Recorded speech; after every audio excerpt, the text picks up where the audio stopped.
സജിതയുടെ ബന്ധുക്കൾ വരികയാണ്. അവരുടെ ഒരു പ്രതികരണം ഒരുപക്ഷെ ഉണ്ടാകും. ബന്ധുക്കൾ ഇതാ വരികയാണ്. കോടതി വിധി കേട്ടതിന് ശേഷം സജിതയുടെ ബന്ധുക്കൾ മക്കൾ വരികയാണ്. 2 മക്കളുണ്ട്. ആ മക്കൾ വരികയാണ്. അവർക്ക് ഈ വിധിയിൽ എന്താണ് പറയാനുള്ളത്? അവർ വധശിക്ഷ വേണമെന്നുള്ളതൊക്കെയായിരുന്നു അവരുടെ ആഗ്രഹമായി പറഞ്ഞിരുന്നത്. അവർക്ക് എന്താണ് ഇനി പറയാനുള്ളത് തുടങ്ങിയ കാര്യങ്ങൾ നമുക്ക് പരിശോധിക്കാം.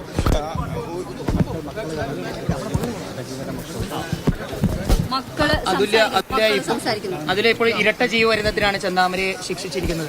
നിങ്ങൾ പ്രതീക്ഷിച്ചിരുന്ന ഒരു വിധി തന്നെയാണ് നിങ്ങൾക്ക് ലഭിച്ചിരിക്കുന്നത്? അതെ, ഞങ്ങൾക്ക് പ്രതീക്ഷിച്ചിരുന്ന വിധി തന്നെയാണ്. ഈ ഒരു കേസിൽ അയാൾക്ക് കിട്ടാവുന്ന പരമാവധി ശിക്ഷ തന്നെ അയാൾക്ക് കിട്ടിയിട്ടുണ്ട്. നിങ്ങളത് വധശിക്ഷ പ്രതീക്ഷിച്ചിട്ടുണ്ടായിരുന്നു? ഈ ഒരു കേസിൽ ഇയാൾക്ക് കിട്ടാവുന്നതിൽ കിട്ടിയിട്ടുണ്ട്. ഇനിയും വരുന്നുണ്ടല്ലോ കേസ്. അപ്പം അടുത്ത കേസിൽ വേണമെങ്കിൽ നമുക്ക് തീർത്തും തൃപ്തരാണ്. നിങ്ങൾ ഇതിൽ തീർത്തും തൃപ്തരാണ്.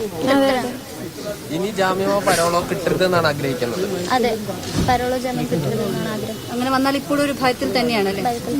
നിങ്ങൾക്ക് ഇപ്പോഴും ഒരു ഭീഷണിയും ഭയം ഉണ്ട് ഇയാളെ. അതുകൊണ്ട് ഇനി ഒരിക്കലും ഇയാളെ പുറത്ത് വിടരുത്. ഒരിക്കലും പുറത്ത് വിടരുത്.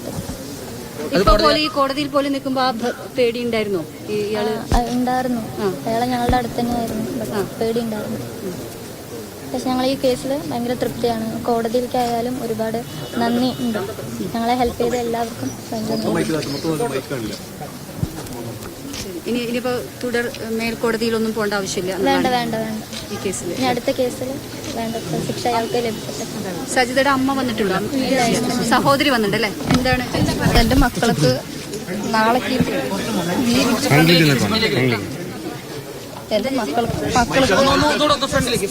അങ്ങോട്ട് നോക്കാം. എന്താ പറയണേ ചേച്ചി?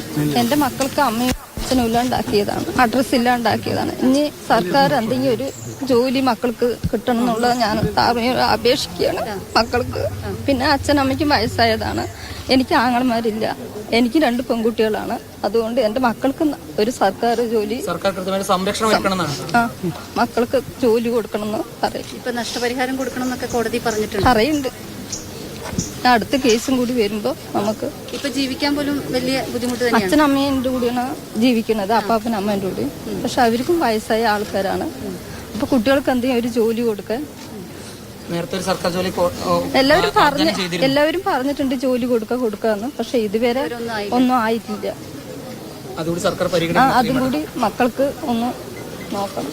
അവരുടെ കാര്യം നോക്കാനുള്ള ഒരു ജോലി ഉണ്ടെങ്കിൽ അവരുടെ കാര്യം നോക്കാമല്ലോ.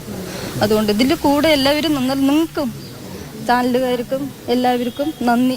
ഇതിന്റെ കൂടെ നിന്നവർക്കും എല്ലാവർക്കും നന്ദി.